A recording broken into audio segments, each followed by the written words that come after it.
حضرت عمر بن خطاب کا دلچسپ واقعہ نیو بیان 2025۔ حضرت عمر رضی اللہ تعالیٰ عنہ کا دربار لگا ہے۔ ایک شخص کو پکڑ کر لوگ لے آتے کہ اس شخص نے ہمارے باپ کو قتل کر دیا۔ حضرت عمر رضی اللہ تعالیٰ عنہ نے پوچھا کیا ماجرا ہے بھائی؟ اس نے کہا جی واقعی میں ان کے باپ کا قاتل ہوں، لیکن میں نے قصداً قتل نہیں کیا۔ ہوا یہ کہ میں ایک مسافر ہوں، جا رہا تھا، راستے کے اندر سبز چراگاہ تھی، میرا اونٹ بھوکا تھا، اس چراگاہ میں داخل ہو گیا۔ اس کے بوڑھے باپ نے پتھر اٹھایا اور میرے اونٹ کو مارا، اس کی آنکھ نکل گئی۔ مجھے بڑا غصہ آیا، میں نے وہی پتھر اٹھا کر اس کے باپ کو دے مارا، لیکن وہ ایسے ٹکانے پہ لگا کہ اس کا باپ فوراً فوت ہو گیا۔ میرا قصد اور ارادہ نہیں تھا، لیکن بہرحال میں اس بات کا اقراری ہوں کہ میں نے اس کے باپ کو قتل کر دیا ہے۔ آپ جو حکم سنائیں میں اس کو قبول کروں گا، لیکن میں ایک مہلت مانگتا ہوں کہ میرے دوست، میرے بھائی کی کوئی رقم میرے ذمے ہے، میرے پاس اس نے امانت رکھی ہوئی ہے اور وہ مجھے پتا ہے کہ میں نے کہاں چھپا کے رکھی ہوئی ہے۔ اگر آپ فیصلہ کر دیتے اور میری گردن کاٹ دی جاتی ہے تو وہ امانت جو میں نے رکھی ہوئی ہے سنبھال کر کے، میرے علاوہ کوئی جانتا بھی نہیں ہے، تو وہ اس تک کون پہنچائے گا؟ اگر آپ مجھے 3 دن کی مہلت دے دیں تو میں جا کر کے اس کی امانت اس کو واپس کر کے پھر واپس آؤں گا، پھر یہ پھندا پھانسی کا میں اپنے گلے میں ڈلوانے کے لیے تیار ہوں۔ حضرت عمر رضی اللہ تعالیٰ عنہ نے فرمایا کہ کوئی شخص تیری ضمانت دے دے تو ہم تجھے چھٹی دینے کے لیے تیار ہیں۔ اس نے دائیں بائیں دیکھا، پورے مدینے میں اس کا کوئی شناسہ ہی نہیں تھا، واقف ہی نہیں تھا، ایک اجنبی شخص تھا۔ حضرت ابو ذر غفاری کھڑے ہو گئے، کہا حضرت عمر میں اس کی ضمانت دیتا ہوں۔ ضمانت دے دی گئی، وہ چلا گیا۔ تیسرے دن وعدے کا جو وقت تھا، لوگ جمع ہو گئے، دربار لگ گئے، ابھی تک آنے والا نہیں آیا۔ لوگوں نے کہا ابو ذر تو نے غلطی کی ہے، ایک اجنبی کی ضمانت دی اور ابھی تک وہ نہیں آیا۔ اور میاں صاحب فرماتے ہیں ایک بار جو پھنگی اڑ جاندے ہو پھر کدی نہ پھنستے نے۔ ظاہر ہے وہ چلا گیا، واپس تو نہیں پلٹ کے آئے گا، اسے پتا ہے کہ آگے سیدھی سیدھی میری موت ہے، تو تم نے یہ کیا غلطی کی؟ خیر آپ نے فرمایا کہ اگر وہ نہ آیا تو یہ پھانسی کا پھندا میرے گلے میں ڈال لینا، لیکن بہرحال میں نے اس کی ضمانت دی۔ کچھ عرصہ بیتا کہ دور سے گرد و غبار اڑتا ہوا دکھائی دیا۔ جب صورت واضح ہوئی تو وہی شخص تھا۔ حضرت عمر فاروق رضی اللہ تعالیٰ عنہ کے دربار میں کھڑا ہو کہنے لگا حضرت کسی وجہ سے تاخیر سے پہنچا ہوں، معذرت چاہتا ہوں، اب جو حکم ہے پورا کیجیے۔ حضرت عمر رضی اللہ تعالیٰ عنہ اس کے پھانسی کے احکامات جاری کر چکے تھے۔ آپ نے فرمایا کہ ابو ذر یہ بتا کہ تو نے اس کی ضمانت کیسے دی جب تو اسے جانتا نہیں تھا؟ تو سنو حضرت ابو ذر غفاری نے کیا کہا ایک اجنبی میرے محمد کے مدینے میں پناہ مانگ رہا تھا اور اس نے چاروں سمت دیکھا اور کوئی شخص نہیں تھا جو اس کو امان دیتا اور اس کی ضمانت دیتا، تو میں نے اس لیے ضمانت دے دی کہ نہ بھی آیا تو اپنی جان چلی جائے گی، کل کو یہ تو نہیں کہے گا کہ محمد کے مدینے میں کسی نے ضمانت مانگی تھی، پورے شہر میں کوئی ضمانت دینے والا نہیں تھا۔ اس کو کہا کہ انہوں نے تو ضمانت دے دی، میاں اب تو بتا کہ تو چلا گیا تھا، تجھے جانتا کوئی نہیں تھا، نہ پلٹ کے آتا تو تجھے کوئی پوچھنے والا نہیں تھا، تو نے یہ دوبارہ موت کے منہ میں کیوں اپنا سر رکھا ہے؟ تو اس نے کہا کہ میں نے کہا کہ ایک اجنبی کی ضمانت ایسے شخص نے دی ہے جو مجھے جانتا بھی نہیں ہے، اور اگر میں نہ گیا تو لوگ قیامت تک اجنبیوں پر بھروسہ نہیں کریں گے کہ اجنبی یوں سلوک کیا کرتے ہیں۔ تو حضرت عمر رضی اللہ تعالیٰ عنہ اس کے پھانسی کے احکام جاری کیے، تو جن کے باپ کو قتل کیا تھا وہ بیٹے کھڑے ہو گئے، کہنے لگے تاریخ کی کالک ہم اپنے منہ پہ ملیں گے، ہم بھی اپنے باپ کے قاتل کو معاف کر دیتے ہیں۔ یہ ہماری تاریخ ہے، یہ ہماری کہانی ہے، لیکن آج ہم کس جگہ پہ کھڑے ہیں اور کیا ہماری صورتحال ہے؟ نہ ہمارا کردار رہا اور نہ ہمارا کوئی تشخص رہا۔ آج ہم نے اپنا تشخص بھی مٹا کے رکھ دیا، اپنے طرز زندگی بھی بدل دی، نہ ہماری باطن کی وہ روشنی رہی، نہ ظاہری وہ صورتیں رہی کہ ہم پہچانے جائیں کہ حضور کے غلام ہیں، بلکہ آج بھانت بھانت کی بولیاں بول رہے ہیں۔ اقبال نے کیا کہا تھا؟ اپنی ملت پر قیاس اقوام مغرب سے نہ کر، خاص ہے ترکیب میں تجھے قوم رسول ہاشم۔ حضرت عمر نکلے یروشلم میں، ایک اونٹ ہے، ایک غلام ہے، کبھی وہ سوار ہوتا ہے، کبھی آپ باری مقرر کی ہے۔ جب قریب پہنچے یروشلم کے تو عمر کی باری نکیل پکڑنے کی اور غلام کی باری اوپر سوار ہونے کی آ گئی۔ غلام نے کہا آقا میں مرضی سے اپنی باری چھوڑتا ہوں، آپ آ جائیں، دشمنوں کے مفتوحہ علاقے میں آ رہے ہیں، تازہ تازہ علاقہ فتح ہوا ہے، اسلام کی شان و شوکت ظاہر ہو۔ عمر نے کہا اسلام کی شان و شوکت ایسے ظاہر نہیں ہوتی ہے، اپنی باری پہ تم بیٹھو گے، اپنی باری پہ میں بیٹھوں گا۔ لوگ منتظر کھڑے ہیں، دور سے جب دیکھا کہا اس کی ہیبت سے کانپتے تھے ہم، یہ تو کوئی حبشی لگتا ہے، رنگ کالا ہے، ہونٹ موٹے ہیں، اس سے تو زیادہ حسین اس کا غلام ہے جو آگے آگے چل رہا ہے۔ حضرت ابو عبیدہ نے کہا دھوکہ کھا رہے ہو، ہمارا آقا وہ نہیں ہے جو اونٹنی کے اوپر سوار ہے، ہمارا آقا وہ ہے جو لگام تھامے آگے آگے چل رہا ہے۔ حضرت عمر رضی اللہ تعالیٰ عنہ کو آگے بڑھ کے جابیہ کے مقام پہ حضرت ابو عبیدہ بن جراح نے استقبال کیا، تو حضرت عمر آگے بڑھے اور انہوں نے آگے بڑھ کر کے حضرت ابو عبیدہ کے دونوں کندھوں پہ ہاتھ رکھا، اور سنو حضرت عمر نے کیا کہا، کہا لا الہ الا اللہ انا کنا اذل قوم فاعزنا اللہ بالاسلام۔ کہا کہ لا الہ الا اللہ، اے ابو عبیدہ بن جراح، ہم ایک ذلیل قوم تھے اور اللہ نے ہمیں اسلام کی وجہ سے عزت عطا کی ہے، اور میں تمہیں ایک تاریخ ساز بات کہنے لگا ہوں، اور وہ یہ ہے کہ جب تک ہم اس عزت والے اسلام کے دامن کو تھامے رہیں گے ہماری عزت قائم رہے گی، اور جب اسلام کے علاوہ کسی اور جگہ سے عزت ڈھونڈیں گے تو رسوا کر کے رکھ دیے جائیں گے۔ یہ ہے وہ خلاصہ جو حضرت عمر نے امتوں کے عروج و زوال کا بیان کیا ہے۔ اس امت کو جو خیرات ملی ہے تخت و تاج کی، وہ پینٹاگون سے نہیں ملی، وہ واشنگٹن سے نہیں ملی، وہ وائٹ ہاؤس سے نہیں ملی، وہ محمد عربی کے جوڑوں کا صدقہ ملی ہے۔ اس لیے جب ہم نے اسلام سے انحراف کیا، پاکستان حاصل کیا گیا تھا، پاکستان کا مطلب کیا؟ لا الہ الا اللہ۔ ہم نے اس نعرے کو چھوڑ دیا ہوا ہے، ہم نے انحراف کر دیا ہے۔ آج ہماری نظریں مغرب کی طرف لگی ہے کہ تخت و تاج اس سے نصیب ہوتے ہیں، اور دنیا کے اوپر ہم رسوا ہو کے رہ گئے۔ ہماری پستی، ہماری زبوحالی، ہماری ذلت کا سبب یہ ہے کہ جس جگہ سے ہمیں عزت ملی تھی ہم نے وہ مرکز ہی چھوڑ دیا ہے۔ اس مرکز حیات کو، اس مرکز زندگی کو، اس مرکز عزت کو ہم نے چھوڑ دیا ہے، اور دنیا کے اوپر ہم رسوا ہو رہے ہیں۔ انہی حضرت عمر کی کہانی ہے۔ وادی تہامہ سے گزر رہے تھے کہ بچوں کی طرح بلک بلک کے رونے لگے۔ کہا عمر جوان آدمی ہو اور بچوں کی طرح بلک کے رو رہے ہو؟ کہا تم نہیں جانتے، مجھے بچپن کی کہانی یاد آ گئی۔ کہا کیا کہانی ہے؟ کہا یہی عرض تہامہ تھی، میرے باپ خطاب نے مجھے 5 اونٹ دیے تھے، کہا انہیں لائن میں کھڑا کرو سیدھا، میں آگے والا سیدھا کرتا تھا، پیچھے والا ٹیڑھا ہو جاتا، پیچھے والا سیدھا کرتا، آگے والا ٹیڑھا ہو جاتا۔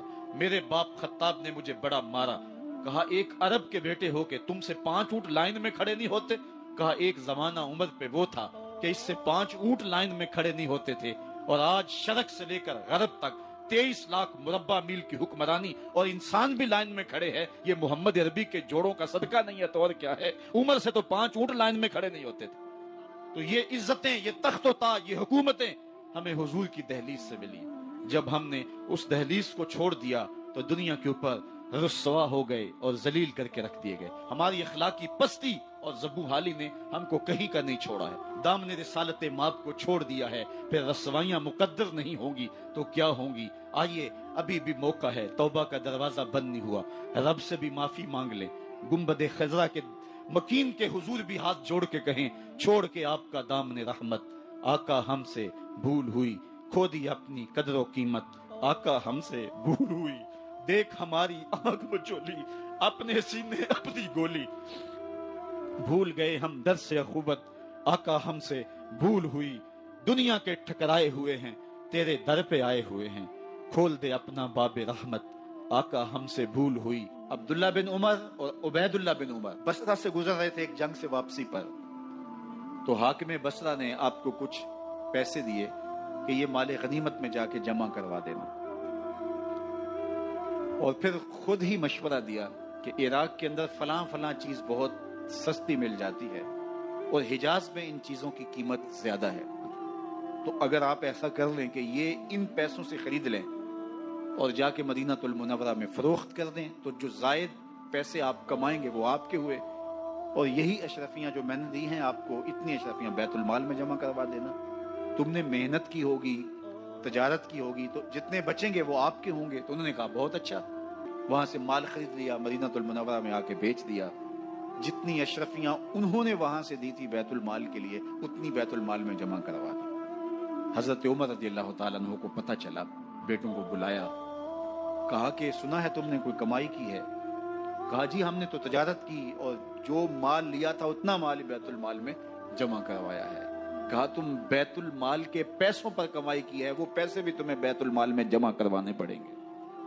یہ عمر ہیں رضی اللہ تعالیٰ عنہ۔ رومی شہنشاہ کی بیوی سلام بھیجتی ہے حضرت عمر رضی اللہ تعالیٰ عنہ کی اہلیہ کو، تو وہ 1 دینار ادھار لے کر کے اس کا عطر خریدتی ہیں اور شیشیوں میں ڈال کر کے ان کو بھیجتی ہیں کہ چلو ایک رواداری کا اچھا ثبوت فراہم کیا جائے۔ تو وہ واپسی پر انہی شیشیوں کے اندر قیمتی موتی بھر کے بیچتی ہیں، جواہرات بھر کے بیچتی ہیں۔ حضرت عمر رضی اللہ تعالیٰ عنہ فرماتے ہیں لاؤ یہ سارے جواہرات، سب کو فروخت کرتے ہیں، 1 دینار اس کو دیتے ہیں، باقی بیت المال میں جمع کر دیتے ہیں۔ تو جب اپنی زندگی اتنی محتاط ہوگی، اتنی خوبصورت ہوگی، تو پھر کس طرح کوئی گورنر زیادتی کر سکتا ہے؟ تو حضرت سیدنا عمر رضی اللہ تعالیٰ عنہ نے اپنا طرز زندگی اور انداز معاشرت اتنا سادہ اور اتنا خوبصورت رکھا کہ اس کے مطابق تمام گورنروں کو ڈھالنے کی تلقین کی۔